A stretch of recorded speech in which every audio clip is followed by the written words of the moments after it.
Everybody, welcome back to another episode of From Boots to Suits, Life After the Military, the podcast that is dedicated to all those service members, both men and women, who are in that transition phase of leaving the military and going back into the civilian world. I'm your host, John Gowan, a former paratrooper in the 82nd Airborne Division.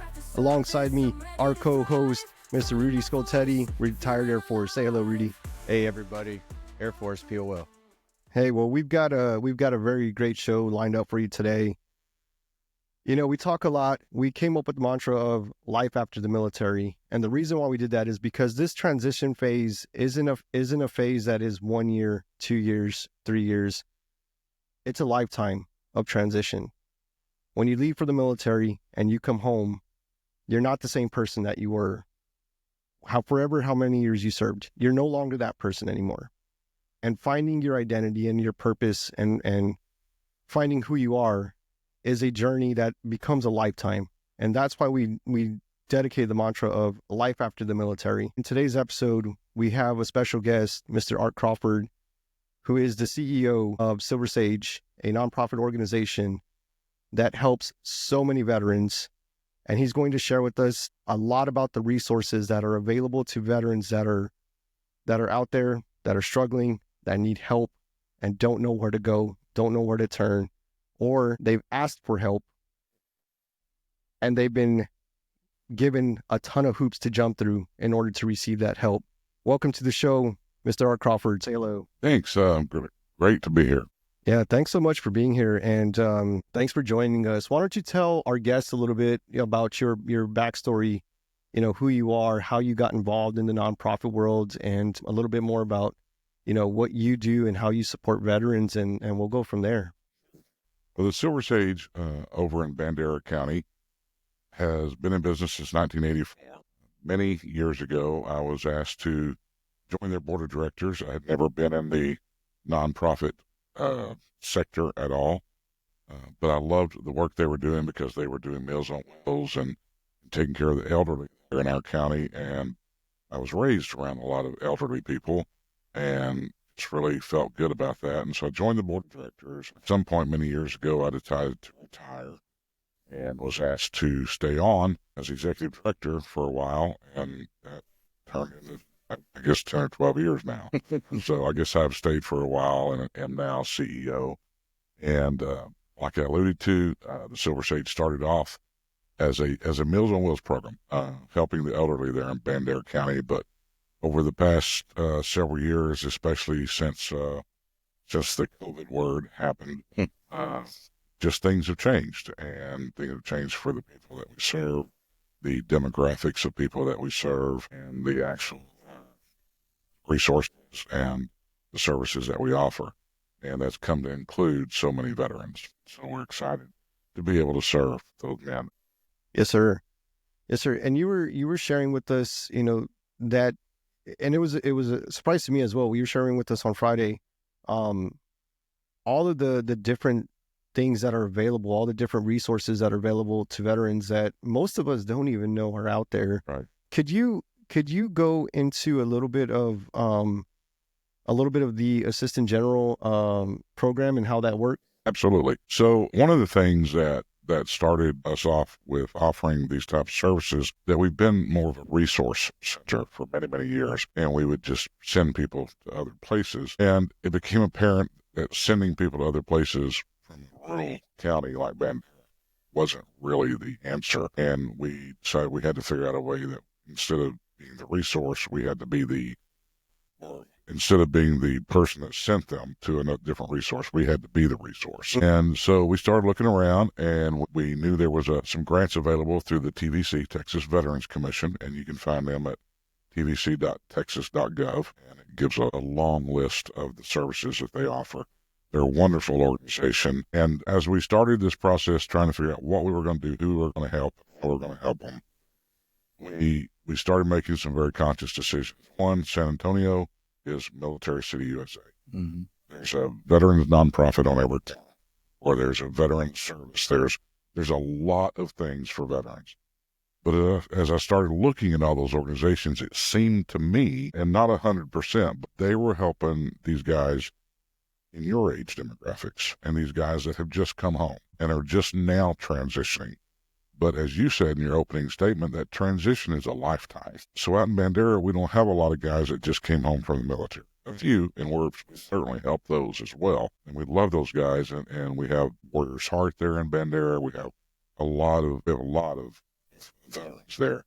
But the veterans that we were most concerned were older, and even a lot of the veteran spouses. We have a lot of widows on Meals on Wheels whose husbands served in the Korean War or Vietnam War. Some of them that even served in World War II. And those ladies, they're open to the same benefits as the guys that just got out last week. You know, they may be 90 years old, but they don't know, and they don't have access to the internet to find. So that was kind of the direction we started going. And so we started visiting with TVC, and the Texas Veterans Commission offers several layers of grants. And take my glasses off here because I can't read them on. The General Assistance and Financial Assistance Grant is the grant that we felt was going to be most beneficial to the people that we were talking to. And that they also have a Homeless Veteran Support Grant. They have employment support. They have Housing for Texas Heroes grants. They have Veterans Mental Health grants. They have Service Dog grants. So with these grants and what they offer at the TVC, can someone just go to that website and get resources and get help from the website, or do they need to seek out a nonprofit that got the grant? So TVC itself does not offer any of these services. They give the grants to nonprofit organizations or VSOs, but their website has a search bar on it. And so you go to the website, you click on grants, and who you are, if you're a veteran or if you're a veteran spouse, and what county you live in. And then there's a long list of options of what maybe you're looking for. You're looking for job assistance, or you're looking for financial assistance, you're looking for rental assistance, are you homeless? And you just click on any of those options, and your pop-up list will come up, and will give you all the nonprofits in your area that have this grant. And you can go there and get help. And so if you put in Bandera, Medina, Real, Uvalde, Kendall, or Kerr County, the Silver Sage will pop up, and you can come to us for help. And so through the financial assistance grant, primary help is usually rent or mortgage. If you're behind on your rent, we can catch you up to $6,000 a year. If you're trying to get into a place, getting into a place, especially for younger guys that are just getting out and start over, you might have a good job, but you got that first and last month, plus a deposit, plus a pet deposit, plus a cleaning deposit, and plus getting electricity turned on. $1,200 a month house going to cost you $6,000 to get into. Mm-hmm. So we can help with all that. And mortgage assistance, if you're behind on your mortgage, or if you're on your homeowner's insurance, we can help with that. Dental, we can help you with dental, be you a spouse, a dependent, or a veteran yourself. Transportation, car repairs. All the guys, they have a decent job. They got a wife and kids, and they've got one car.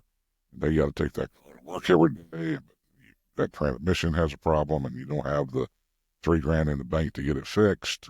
It's a long road down to can't go to work, lose my job, losing my house. It's just a downward spiral. And so we can step in and help fix that car for you. Help you get a new car. Or if you're behind, we can help you sign up on payments. So it's a financial assistance grant for veterans, dependents of veterans, and surviving spouses of veterans. What does the process look like if somebody was applying for some type of assistance? What does that process look like with you guys? And then the follow-up question is it the same across for every nonprofit, or do they each have the ability to create their own application process? Yes and no. Okay. You have certain parameters within the grant that we have to follow. But when we actually apply for the grant and we begin working with TVC, we have to lay out what our grant is going to look like. And our grant says, under most circumstances, you're going to be served within 3 days. Now, if you come in today and your electric bill is going to be sent off this afternoon or in the morning, you're going to get served today. I don't need 30 pages of paperwork. I don't need your last year's bank statements. I need your DD-214, I need your electric bill. And that's really about it. I mean, we're going to ask a little bit of information, but it's not going to be pages and pages of financial data. And we're going to keep your electricity being turned on, water, your cell phone, those sort of things. Now, if you come in and you're 4 months behind on your mortgage and you owe 56, they're going to foreclose next month. That gives us some time. One, it gives us time to call a mortgage company, work out a payment plan for either you or us, and it's going to take 3 days to a week, but we're going to get your mortgage taken care of. Now, if you come in and you're going to get evicted from your rent because of rent in the morning, you know, we will call the landlord, we will negotiate, we will either pay it that day or make arrangements with the landlord so that you're not going to get evicted. So the answer is emergency situations like your electricity is getting cut off, it's going to happen that same day. If it's a $3,000 or $4,000, $6,000 thing, it's going to take a few days, but we're going to get you. Yeah. Not going to take weeks and weeks. No, you're not going to lose your house before we get it taken care of. Right. I think that was one thing that stood out the most to me, was that the fact that there's some places or some government assistance programs, right? You go in and you need help. You finally suck up the pride and you go in and say, I need help, and I need help immediately. And then they're going to make you jump through hoops, and you've got a 3 or 4 week process, and they want to see financial statements and all kinds of stuff. That was one thing that really stood out to us, is that you guys aren't digging into that. It's how do we help and how quickly can we help you? We're not there to make anybody feel. We're there to make them feel like you served your country and you deserve this help. Mm. We're not there to question your financial skills. And I can't really get into a lot of stories, a lot of details, but Sure. yeah, there are some folks that come in for help that have, $5,000, $6,000, $7,000 a month retirement income. Wonder, how are they behind on their house? They made bad choices. Right. But you know what? Because they made bad choices, it doesn't mean their children deserve to be on the street. Right. So we're going to help them, and we're going to offer them some financial counseling, and we're going to offer them some help other than the financial. Some take it, some don't. It's not a mandatory thing. We're not going to say, we'll help you if you come take these classes and you cancel all your subscriptions to HBO and Showtime and get on a better track. We're not going to do that. We're going to offer that help, do you some financial counseling if we can. But if you're not willing to accept that, we're not going to let you be on the street this weekend. Yeah. And is there a limit to how, besides the dollar amount, is there a limit to how much someone can come and utilize the services? Most of the services are $6,000. So mortgage is a $6,000 per year. Internally, we have capped that to. Now we've been doing this for a few years. We have a lot of folks that they come right back in January and need help again. And so we've kind of started putting those folks that do come back repeatedly, we've kind of started trying to find them some other help and send them other places, or we put them on a list. And if we have the funding, we will go ahead and help them. But if I've helped you with $6,000 last year, and I've got 20 people who have never helped before who also need that $6,000 each, I need to help those guys too, or ladies as well, where we've got a cap on how much we can spend. The grant's $300,000 a year. After all of our overhead, after our 2 employees, we have 2 retired veterans that run the program, 1 full-time, 1 part-time. Plus our office space and phone lines overhead. Out of the $300,000, we actually put about $200,000 into veteran pockets. Okay, so out of that $200,000, we kind of have to say, we really want to help you, but twice before. And we've got these guys who have never been here and really need to help them first. At the end of the month or the end of the quarter, we'll look at our budget, and if we have it, we'll step up and help you. But we try to give them some other options. Now, if they live in Bandera County, for say, or Bexar County, or they have to go to a resource in that county. So our funding, we can only help people in Bandera, Kerr, Kendall, Uvalde, Medina, and Real counties. So if someone comes out here from county for assistance, we can't help them with our grant money. We'll refer them to the folks in San Antonio that do have the grant money. Mm. This grant is available in every county in the state of Texas. And this is a Texas Commission grant. So this is all funded through the Texas Veterans Commission. Has nothing to do with federal grants. So all the stuff that's going on in D.C. right now, this is not affected. This is a Texas program. You know, you also mentioned the other day when we were chatting, there's more than just, you know, some of the assistance that you talked about earlier, but you also have the availability to help veterans get into treatment programs and cover those things, you know. How often are those utilized? Would you say like those are just hand in hand with everything else? Like it's pretty 50-50 on treatments and things like that? The expenses for getting our veterans into treatment is our third. Our largest expenditure right now is rent. Our second largest is mortgages, and our third largest is getting them into treatment facilities. Mm. That's one of the biggest numbers.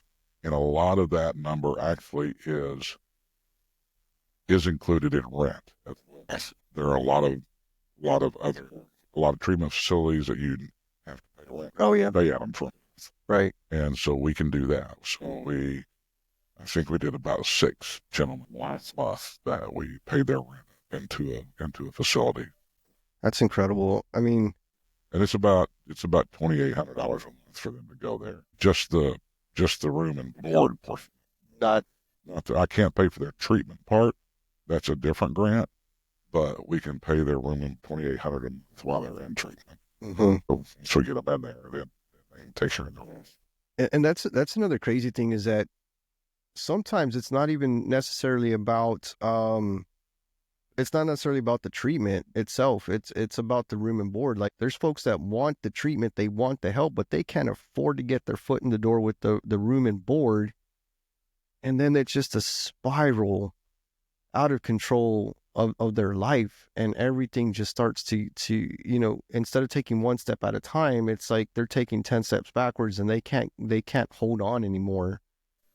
We were talking the other day, and after you mentioned it, when we were you were talking about the gentleman that, you know, was just paying to stay in a hotel because it was so expensive to rent an apartment. Mm.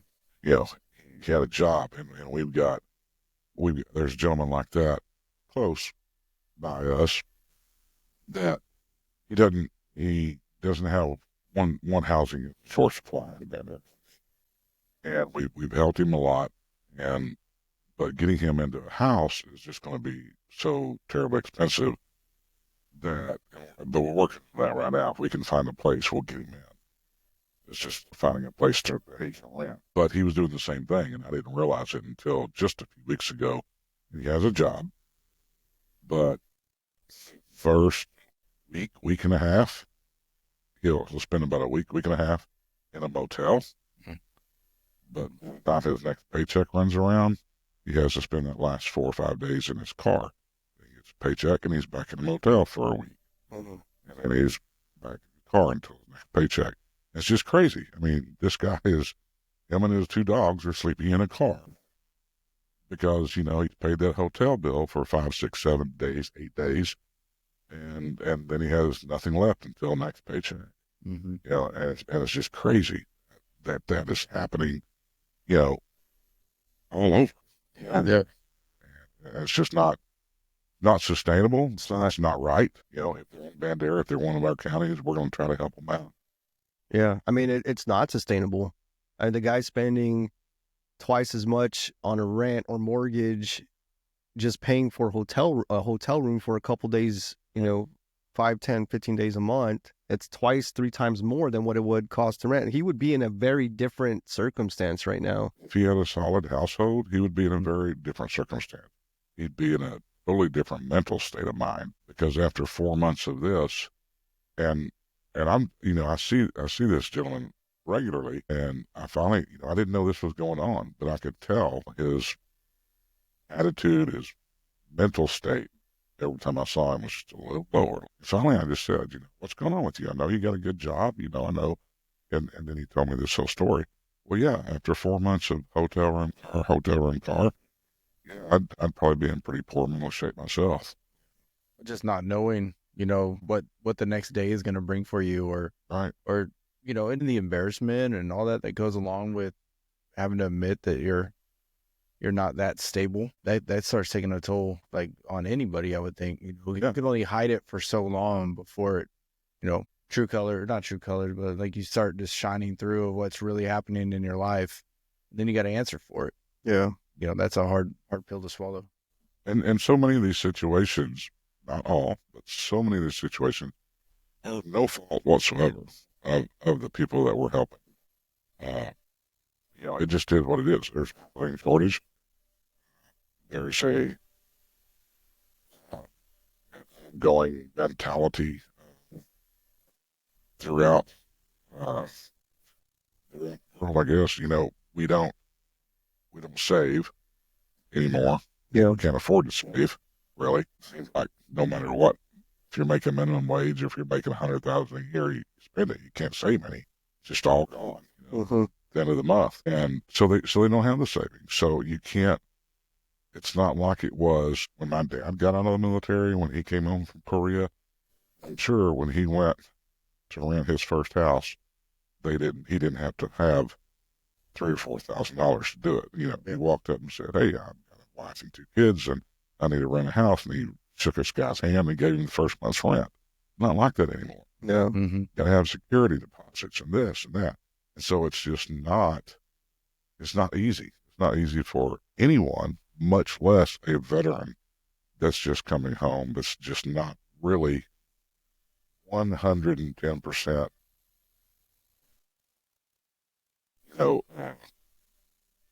ready for everything. He's just got, Right. He's just got those little things holding him back.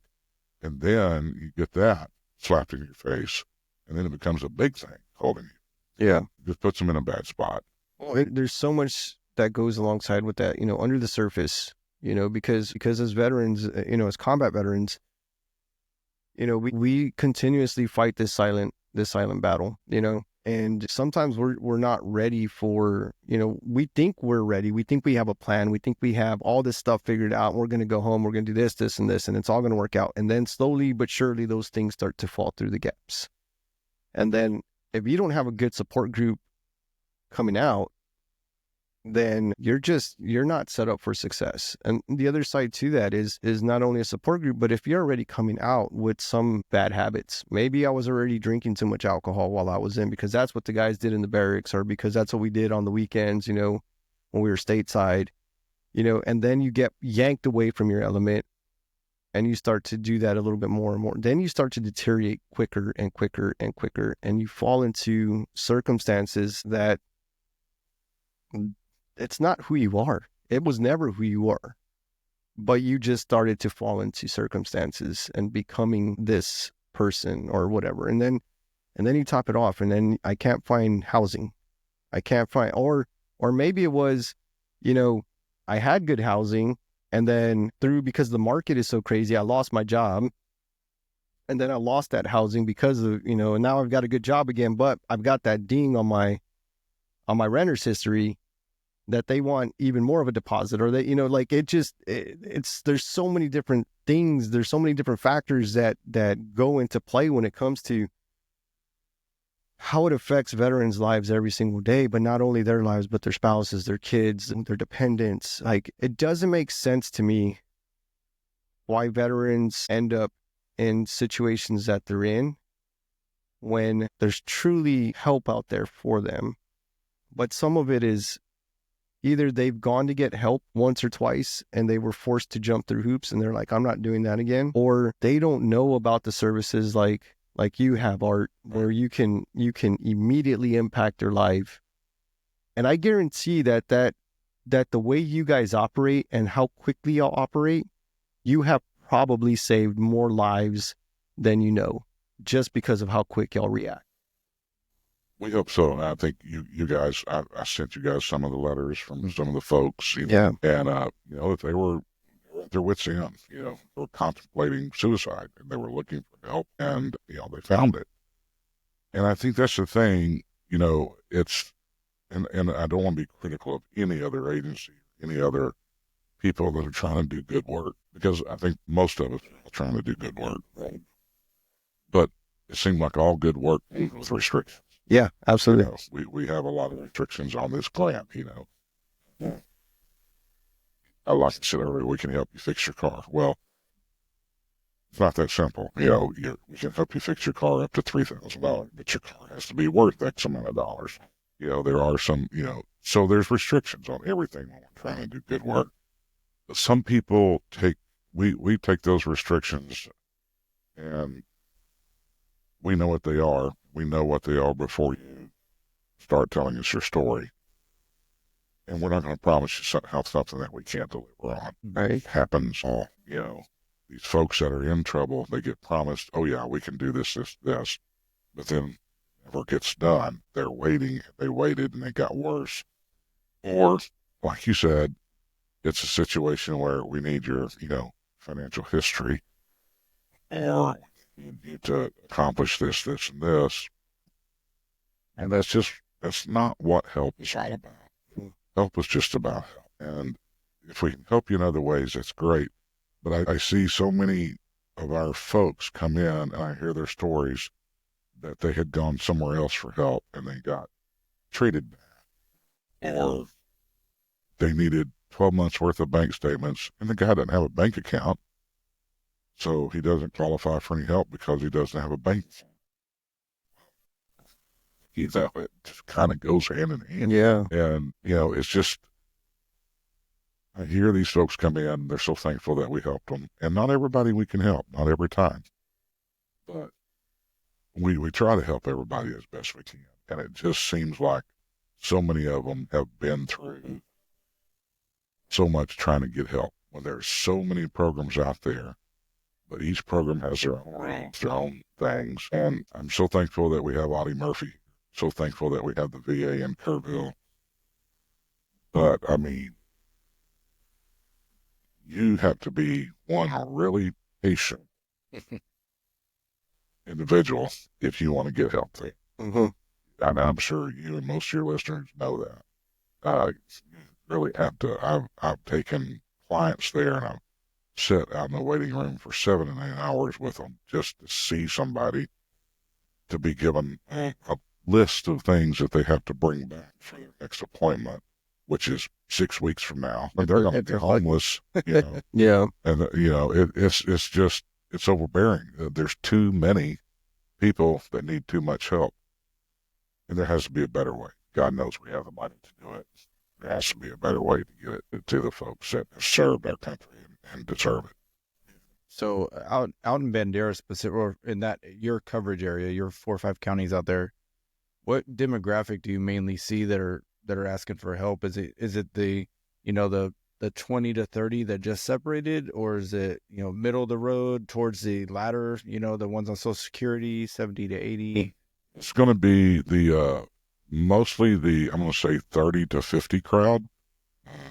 We do help a lot of the widowed the surviving spouses that might be in their 60s, 70s, 80s. But the demographics out in Bandera County are, different than most places. Just to give you an idea, Bandera County has 2,600. So our county is just a little over 20,000 people. Mm-hmm. Okay? So 2,678 are veterans. So over 10%. Only 220 of those are female. So most of them are male. But 701 of them are over 75 years old. 999 of them are between 65 and 75. 295 of them are over 55. So under 54 years old is 607. So almost, so there's 2,000 of them over 55 and 600 and something under 55. About a third. So it's an older crowd that we're dealing with most of the time. But we're seeing more and more of the younger come in to Bandera over the last 5 years, I would say. And it's interesting that, I've asked them, why did you move out here? What brought you here? One, it's a beautiful place. Yeah. 2, they can't find anywhere to live in San Antonio. So they think by moving somewhere out, they're going to find somewhere. That's not always the case, but a lot of people do. Maybe not what they want. Maybe it's a mobile home. maybe it's whatever, but their family's safe. And so they get a job in Bandera. Well, I would venture to say well over 50%. So there's dozens of restaurants in Bandera. Restaurant everywhere. I'm going to say well over 50%, if not up in the 70, 80 percentile of those cooks and dishwashers, they're almost all veterans. Because that's the only job they can get out there. So when COVID hit and they got laid off of all those jobs, that's when we started seeing a lot of trouble. Mm-hmm. That's when we really had to step up. Yeah. Start helping folks that had jobs and that were barely scraping by anyway. Right. On $10. And then COVID hit, and yeah, they're drawing unemployment, but to draw unemployment on a $10 an hour job isn't that much employment. No. Right. And so they can't even pay the $800 on their trailer house now. And so it evolved into a really quick, bad situation. No, Bandera in general is just its own little animal with the lack of resources, the lack of employment, a lack of housing. The entire county's a food desert. Food desert. It's a medical desert. There's not a pediatrician in the county. There's not an obstetrician in the county. So if you're pregnant and your husband has the car for work, your obstetrician is going to be a gynecologist, all those doctors. On San Antonio, you can't get to those appointments. There's zero public transportation. No transportation. And it's just, all the time. Those situations happen. Transportation would solve so many of the problems, from drug problems to mental health problems to job loss to homelessness. Transportation would solve so many issues. Because if you can't get to your job, you're going to lose it. You can't get to your doctor, things are going to go crappy. You can't get to your mental health appointment over in Bernie. So I don't really dive off subject here. Everybody says, Bandera, meth capital of Texas. And yeah, we have a lot of meth. We have a lot of bad stuff out there. We have a lot of good and beautiful stuff as well. But everywhere I've seen, every other nonprofit I talk to, they everywhere has it. Yeah. It's not just Bandera County. But what we really have is we do have a mental health problem. We have a health issue. We have folks that have some serious issues, and veterans and non-veterans alike. And in order to get that help, they've got to get to San Antonio. They got to get to MHDD in Bernie, and they go see a mental health counselor. They got to go to their counseling appointments. They got to get to the VA. They got to get to Audie Murphy. They got to get wherever. And they get there, they get the help they need, and maybe they get started on some counseling. Maybe they get started on taking some medications that are really improving their life, right? But then their car breaks down, or maybe they never had one. Maybe they caught a ride with a friend the first time. So next month, these docs aren't going to re-up their prescriptions unless they see them again. Right. This isn't like a high blood pressure pill where they write it and they don't care if you see it for another month, for another year. Yeah. They're just going to keep refilling it. No, you got to go see that psychiatrist again next month. If you miss that appointment, those drugs that started helping you get your life back on track are no longer. But you were feeling good and you're on that track and you don't want to lose that track. So, that's when you start looking elsewhere. That's when you're looking at the guy around the corner cooking a little something in his bathtub. And so you start that. And all that could have been avoided if there was just some transportation, if there was just some rides for vets. There are rides for vets. They're free. They're all over the place. It's not out in Bandera County. Yeah. It's rural out there. We don't have all those services. And when we've looked into being in the transportation business, it's expensive. expensive. Yeah. But yeah, the transportation is just huge. It's huge. Transportation is a huge issue.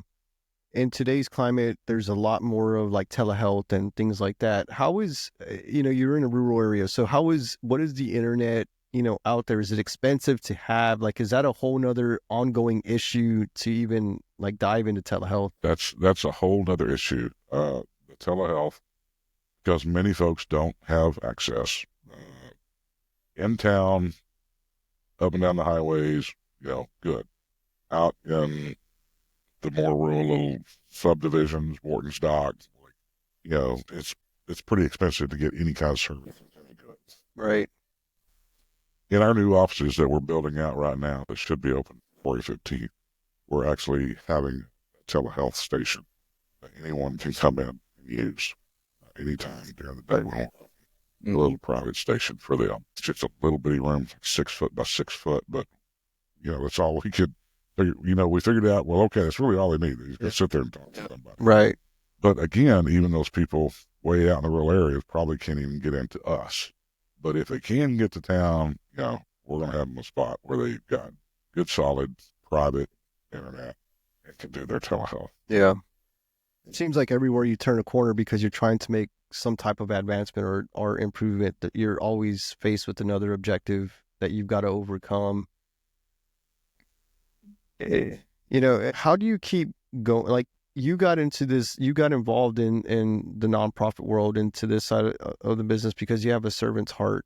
How do you keep going, even though you're facing so many different battles every single day personally, and knowing that you can't help every single person? We all talk about mental health for ourselves, because, that's a big thing, mental health and taking care of ourselves.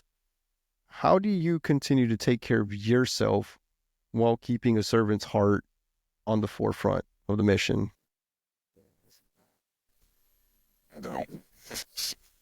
Well, I do just enough to survive. There's so much more I should do for myself. One of the big topics of this mission, which is important recently, has been just that they want me to start doing some taking more time off. And that's great. I'd love to do that. But Rudy's hung out with me some. He knows every time I try to go home, the phone rings. And it's somebody's house burned down, or somebody fell, or so it's. I'm not one of those CEOs that sits in the office. I'm the one there doing so much of it, and I love it, and I want to do it. And it's really hard on your home life. It's really, really tough when you tell your wife for the 4th time this week, sorry, we're not going to be able to have dinner. Yeah. Go do this or that because somebody else has a problem. And when you do get home, it's, it's more important than us. And, it's that thing. We've all been on the road, no matter what. That's not true in just the nonprofit industry. It's true of everybody that works hard, whether you own your own business or you work for a company. It's just, you do have to just sometimes, and it happens rarely, but you do sometimes just have to turn the phone off and just recharge yourself. For me, that's usually a 3 or 4 hour period. I wish it could be a 3 or 4 day. Yeah. We just have so much going on that it's almost impossible. But sometimes 3 or 4 hours is enough to get your mind right and get back at it. When you see the good that you do, it makes it work. Some days you go home really, really happy because you accomplished this. And some days you go home really, really sad because you couldn't accomplish this, and this. Those big wins and those people you got to help. Those big losses of the people you tried to help and you couldn't for one reason or another. Or those people that just slipped through the cracks. It's just, or even sometimes the people that you are helping. There's a person there in town. It's Alzheimer's. Go over on Sundays and sit so that I have to go to the grocery store and do things like that. Could be alone. Even that's a win, but it's really a loss. It's so sad when I go home for being there. Right. I did a wonderful thing by letting that lady go to town for 2 hours. It's still, it's really sad that it comes down to that's the only person. Yeah. There should be tons of people. There should be tons of organizations willing to go sit with a veteran for 2 hours. Yeah. But there's not. And I'm not patting myself on the back by any means. It's my job. I love it. And I do it because I want to do it because it's my job. So I don't think I answered your question. But. I think, it just kind of shows the parallels, right? Like there's times where we're kind of in that same boat, but we're overseas. We have no choice, but we get back and we say we're going to start spending all this time and we're going to make up for the time we were gone. But then we get just going and work. And it seems like all these priorities start taking the priority over your family or over other things. And you're almost like deployed at home, Yeah. where, you're not technically 10,000 miles away, but you're still not present in the house that you're staying in, around your family. And it just seems like it can spin out of control. And I've kind of ran into that, earlier in my separation too, where, I took a job working shift work, working, 12, 13 hours. And, my wife's like, hey, I thought you said when you retired, we were going to spend some more time together, and luckily I was in a position where I could reevaluate and make some changes, but it just happens so quickly. You can't even get in front of it. And then, that's just another layer of stressors on people. It's when, not only is work and everything going on, like really stressful and busy, and you get home and it's the equal amount of stress can start really help things really start to spiral. Those dominoes start falling. Yeah. And it's just, it doesn't matter if you wear the uniform or not, those stressors are there, And a lot of it, honestly, to answer your question, a lot of it is selfish on my part. So I have my own health issues. Right. And if I weren't doing this, I feel like I would probably be much more unhealthy. If I am. It seems like the times where I actually have free moments, which is so rare, I start dwelling on my own issues. Mm-hmm. But if I got 100 people worry about my issues, take the back through them and don't really worry much about them. So. It's incredible what you do day in and day out. I mean, I wish we could clone you a million times over. How is it helping?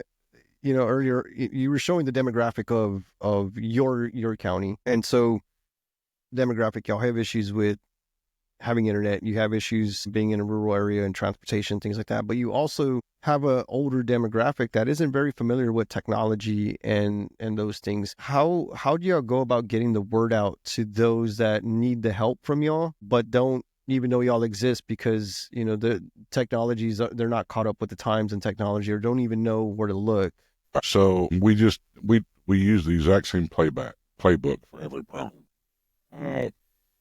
When I started there, we were delivering like 50 a day. 600 and something a day. But that all started with a few things I learned from the real world before I got in the nonprofit world was outreach and education. And so that's it. So when you go and start talking to the doctor's office and the sheriffs and the EMS, all the ambulance drivers and the department, and you tell them what you're doing, they're the ones who see those people. Mm-hmm. Smart. We had, and so the doctors especially, because a lot of these people don't want the help, and that translates from financial aid all the way down to Meals on Wheels, where we had a lady daughter and trying to get her father in Meals on Wheels. He was so proud, would not accept it, but she was so afraid that she's had to cut his gas off so he wouldn't have something burn on the stove. But he'd make sandwiches every day. That's all he had, sandwich. Begged and begged and begged for, I went out and talked to him. Nope, doesn't want it, don't need it, don't need charity. Doctor wrote him a prescription for Meals on Wheels, best thing ever happened. Once the doctor wrote him a prescription and it wasn't charity anymore. It was doctor's orders. So building those relationships. Yeah. And that's what it is. It's about building relationships with the people who see the people. Right. Because there's no way I'm ever going to know everybody in the county. And the doctors and the ambulance drivers and the firemen and the sheriffs and the librarian and even the manager at the grocery store in town.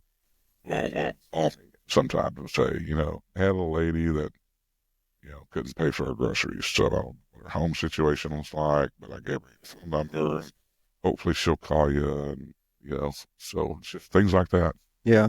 The people that see the people know us and know what we do, and they try to tell them. Because the Meals on Wheels was the gateway into helping veterans and getting to the general assistance programs and stuff like that. Take us back a little bit, Art. I think we probably just glanced over it, but take us back a little bit on how you actually ended up getting involved with and applying for these different grants through TBC. Because as we were talking Friday night when we were having a brief conversation, you were mentioning it was something that you said that doesn't seem right, and I'm going to go look into it and figure it out. And so that's what kind of led you and opened up this whole door, this whole different avenue that you've gone into from the nonprofit. Right. So Meals on Wheels since 1984, and then along came COVID, right? Still just doing our Meals on Wheels, helping all the elderly people.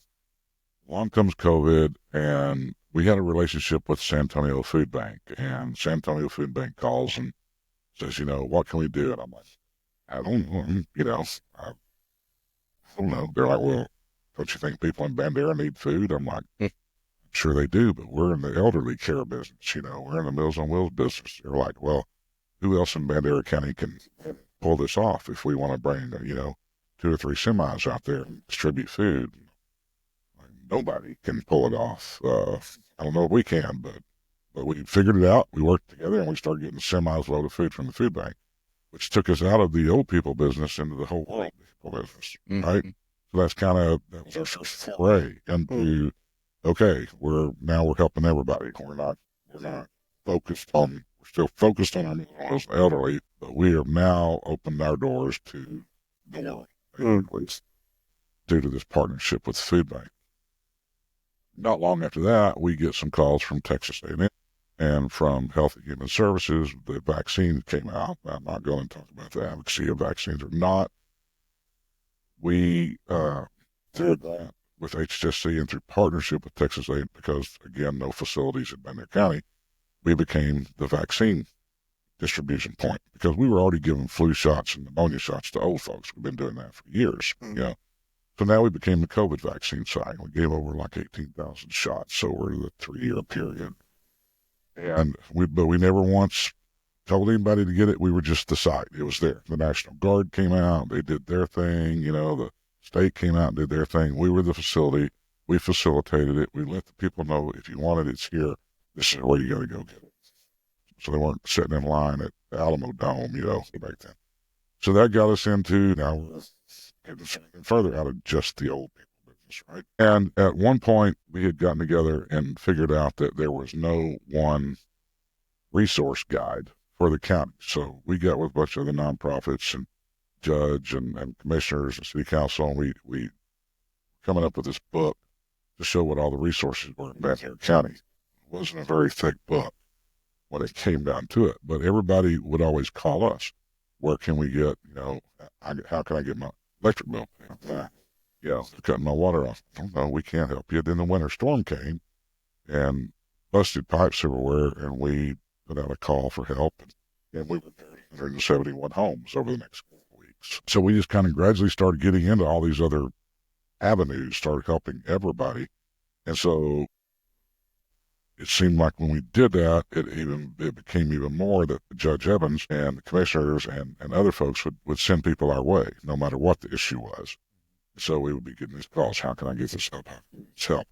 So we started looking at resources, and we found this financial aid. And we found the Lighthouse for the Blind in San Antonio. We got Project Man in San Antonio if you need a wheelchair. We got the Ecumenical Center if you need counseling. We've got folks in Seguin that can help you with all this financial aid if you're a veteran. And so we would be sending people all these other places. And that was our goal, was just we had everybody, every phone had a list by it. So no matter who called, no matter who answered, we had the resources there where we could send it. Well, if you're a veteran and you call and say, I need an electric bill, and I say, okay, sure, here, call this nonprofit over in Seguin. They have something called Texas Veteran Commission. They can help you. Okay, sure, what's 1-800 blah, blah, blah. Well, Seguin's a long ways from Bandera. And so you call a 1-800 number, you hopefully talk to somebody right then, and you tell them your story, but they need your electric bill, and they need your DD-214, and you don't happen to have a fax machine in your house. Most people don't. Or maybe you don't have a computer, you can't get all this stuff scanned and sent to them by the time your electricity getting cut off at 8 o'clock in the morning. Right. It just wasn't working. So we started getting people calling back. They're like, we called that place. They said, we can't get help for 2 or 3 weeks. My electricity got cut off this morning. I called them yesterday. And after this happened several times, I started looking at the TVC grant myself, and their website showed all the numbers, and it just showed that the folks who are good folks who had the grant had helped 2 people in Bandera County in that last year. 2 people out of 2,900 veterans. And I didn't think that was right. I was like, these people are calling me every day. These veterans are calling me old, young alike. They're calling our offices every day.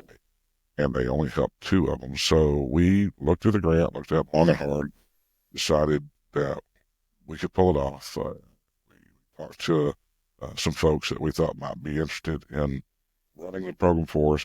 I'm not a veteran. My COO is a retired Marine veteran, and he helped, and we found a retired Army veteran had been a VSO for the county and kind of knew the systems, and then come to find out he actually used to work for TVC also prior to being a VSO. So he's like, yeah, if you get the grant, I'd be happy to take the job. And we did get the grant.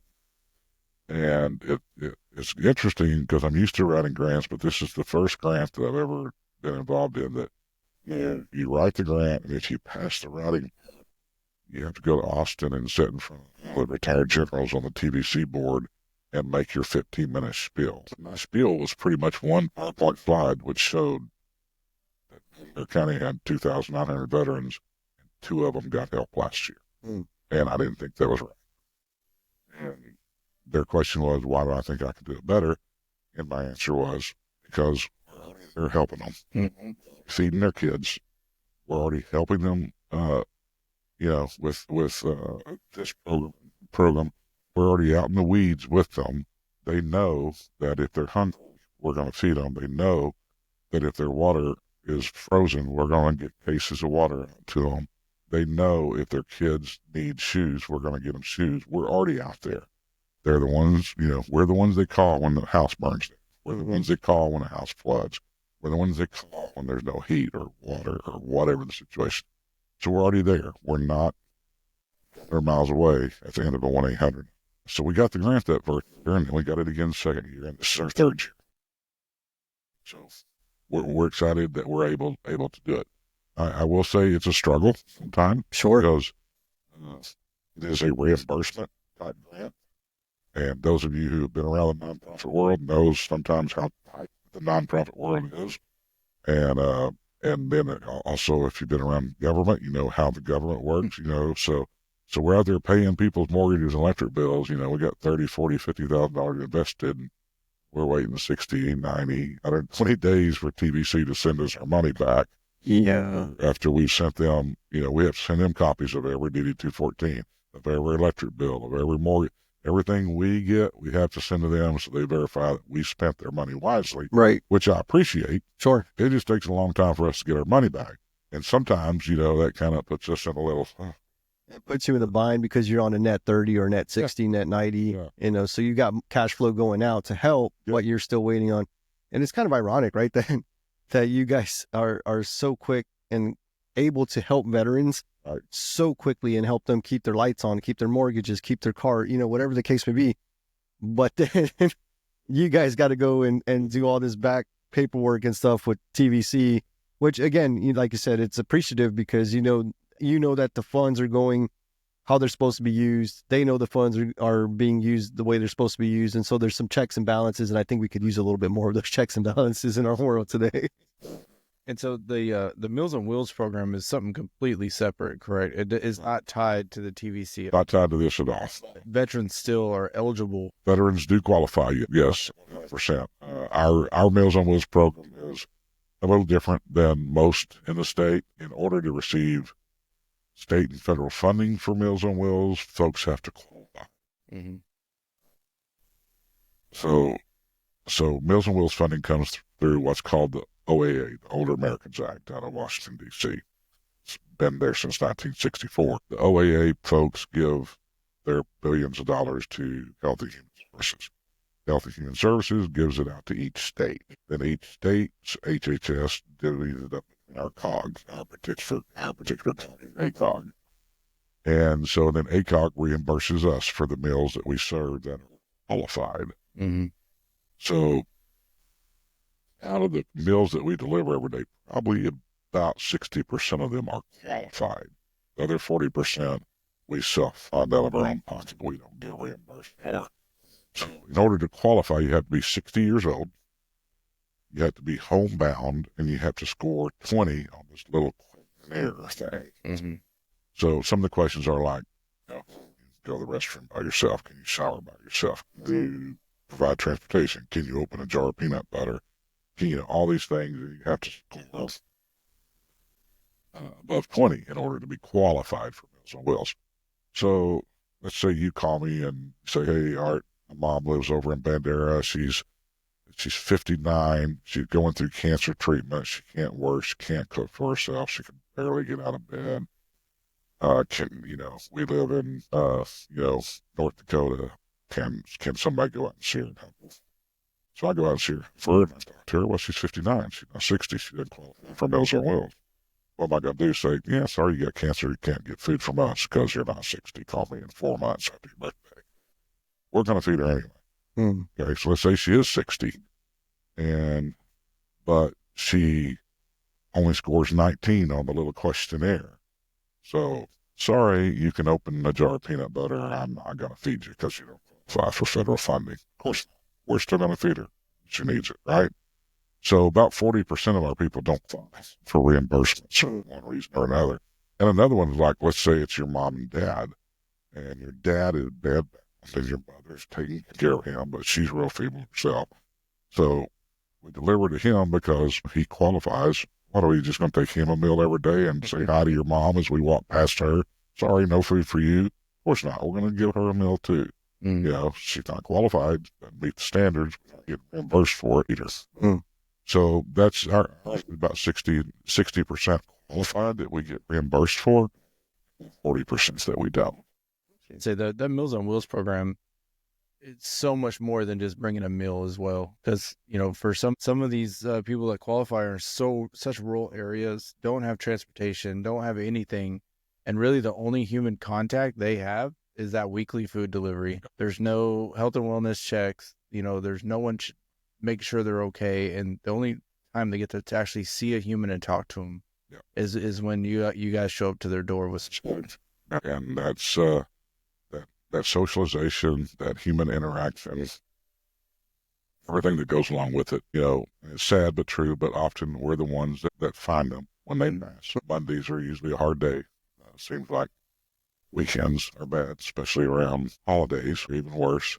When we get there on Monday to deliver their meal, they may be sitting in a chair, been there since Friday or Saturday. But if we weren't there on Monday, it may be another week or two before somebody finds them. So we're that person. We're those people.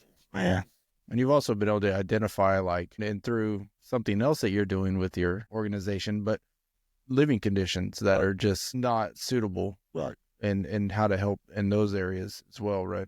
Yeah, so since we're out there all the time, we end up doing a lot of building of ramps and partnering with Texas Ramp Project or working with the VA to get them one of the good VA ramps if they need those, handicap bars, fire alarms, smoke alarms, all those sort of things. But some homes are just way past that. So we are in the middle of a huge project of a little housing community that will entail between 75 and 100, not tiny houses, but small homes, 600, 800 square foot homes that'll be available for senior centers to rent if we ever get built. We've got a few built. We've got a few living out there. Talk to us about this, where you're going, because you have the Hill Country resource that you're working on now. That's in the works. Talk to us a little bit about this. So that's kind of where we're going. So our legal name is Bandera County Committee on Aging. That was the name we got in 1980 something. But we've always been known, DBA, as the Silver Sage. Well, it doesn't, Bandera County Committee on Aging doesn't reflect who we are. Because not only do we work in Bandera County, but we work in Kerr, Kendall, Valdez, Medina, Real, and now some in Gillespie as well. And so Bandera County doesn't really cover us anymore, and Committee on Aging doesn't anymore. We're dealing all the way with, we also have a huge foster child. And another thing that came about through COVID and after was we've noticed a lot of grandparents raising children is huge out in that area. So we're working a lot with those folks and the children as well. So we've become more than just Bandera County Committee on Aging. So we tried to come up with a name that reflected who we are and what we do. And so Hill Country, of course, that's where we are. And what we've really become is a resource center. If we are not a resource, we want to be able to get you to that resource. So the ranch that we're building, plan on having a substantial amount of office space dedicated for other nonprofits to use. Because we have no homeless crisis center, we have no mental health centers, we have no women's crisis center counseling places, but we have partnerships with like Hill Country Crisis Center over in Kerrville, which is a women's facility. But wouldn't it be great if they actually had a free office in their county where their counselors were? Because if you're being abused by your husband out here in the sticks of Bandera County, there's a good chance you're not going to be able to get an appointment and go to Kerrville every couple of days to talk to a counselor, right? Seek help. Same thing with MHDD, mental health. Same thing with Lighthouse for the Blind, Project Men, the Ecumenical Center. There are all these nonprofits that their mission statement covers Bandera County, but they don't have no physical space here. So that's part of our goal. If we're not doing it ourselves, we want to find out who's doing it and say, here's your office. Come work in Bandera County. So that's kind of how the resource center is coming about. So we're starting that on a very, very small scale this month. It's going to be 3 to 5 years before we're built out at the ranch. So we just rented a very large commercial space right in downtown on Main Street in Bandera. And I was in there last night. They were finishing painting and trimming. It'll be a little bit of a thrift store, but it'll also be our foster closet, which houses, if you become a foster parent, a lot of times foster parents very quickly, because CPS may come in there at midnight tonight and take 3 kids out of a home and go somewhere. Right. And so they take them to these people that are going to be their foster family. And these people don't have diapers and baby formula and car seats and all those things in their house right now because they weren't expecting 3 kids at midnight. So we do.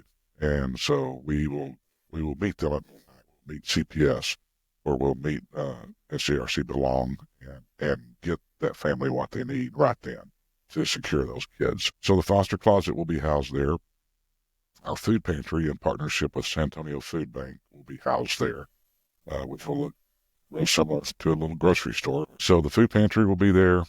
Our Veteran Service will be there at that office. It will be there. Our legal aid office will be there. We've partnered with the Ecumenical Center out of San Antonio, so our mental health counselor will be there. Our 2 benefits enrollment ladies will be there, Megan and Jillian. And this goes for anyone of any age, whether it's SNAP, food stamps, CHIP, Children's Health Insurance, Medicare, Medicaid, any program that the state of Texas administers. We are the only level 3 HHS site in the Tri-County area that you can come in and get them. We can come in and get you on our computers. We can get your food stamps approved. We can get your Children's Health Insurance. We work through with you instead of you having to deal with a 1-800 number and weeks and weeks and weeks waiting to get your services. So 2 ladies that do that full time, and then we have 2 ladies that are that work with us that are also work with our partner CitraMed here in San Antonio that do nothing but enroll people in health insurance, especially during soap. Right. So all those social services, from veterans to foster kids to food, all those social services will be in this little building on Main Street for now, eventually out of the resource ranch facility. But we had to move now. You had to make a move. We had to get this going now. We're providing all the services. We're literally providing them out of our closets. And so we had to make this move and rent this building and get started. How can listeners support you? How can, can they donate to services? Like how can we get in contact with you? So it's simple, silversage.org, silversage.org. Our new website will be hillcountryresourcecenter.org. It's still almost done, but silversage.org will always link to that. And there's a donate now button on there.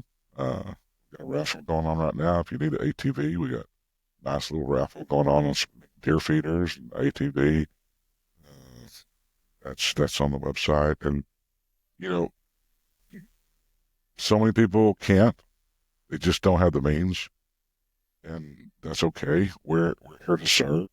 But you can go on there. The easiest thing for people to do is if you can do it, send us what you can.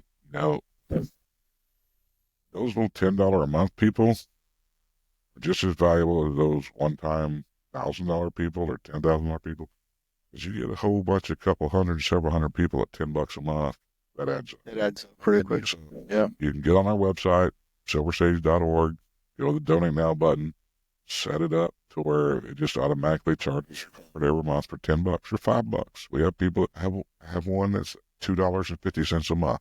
One of our sweet little ladies. It's on Meals on Wheels. Honest to God, that $2.50 a month is nothing to you or me sitting here. It's a lot to her. Yeah. And I'm proud to get that $2.50. Yeah. And it makes a difference. Yeah. And she feels like she's giving back to those of us that are helping her. Yeah. And so it all adds up. At the end of the month, it's money that buys food. Our food budget, just what we cook. Our food budget last year was $198,000. Food costs have gone up substantially this year, so we're probably going to be closer to around $250,000, $260,000 just in food costs that we cook and prepare for people. That's not the food that we give away. That's the food that we. Yeah. Now, if people aren't able to financially donate, do you take volunteers to come help with programming? Absolutely. Absolutely. We take volunteers. We take fresh vegetables out of your garden. We take your fresh chicken egg. We take your deer meat. We take anything. We'll take your old couch and sell it or give it to somebody else who needs it. Y'all have a fantastic thrift store out there. For anyone that has not been to Bandera, it is a hidden gem out in the hill country. Not only beautiful, but you don't know what you're going to see out there, and it's phenomenal. We should probably do an episode out there one day. I would go in a heartbeat. Yeah. I love it out there. Do a fundraiser and do an episode out there. That'd be cool. Come out. We have the place for you. Yeah.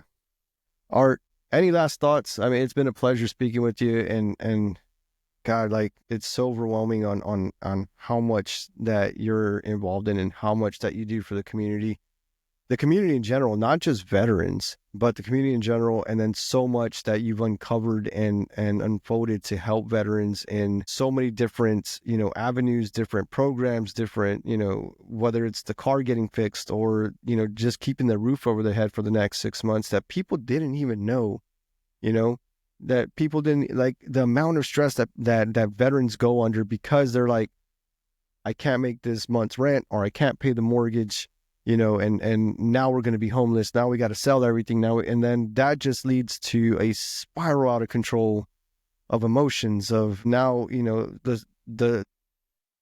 your relationship with your spouse is different, because you've got all this conflict and you're all this stress levels, and then the kids, and, all this stuff just keeps compounding and compounding. You can't get out of it. And then here you are, a light at the end of the tunnel, that you found these resources through TVC to be able to go and get, and now provide to support your community. Like, it's just incredible the work that you're doing, and we greatly appreciate you.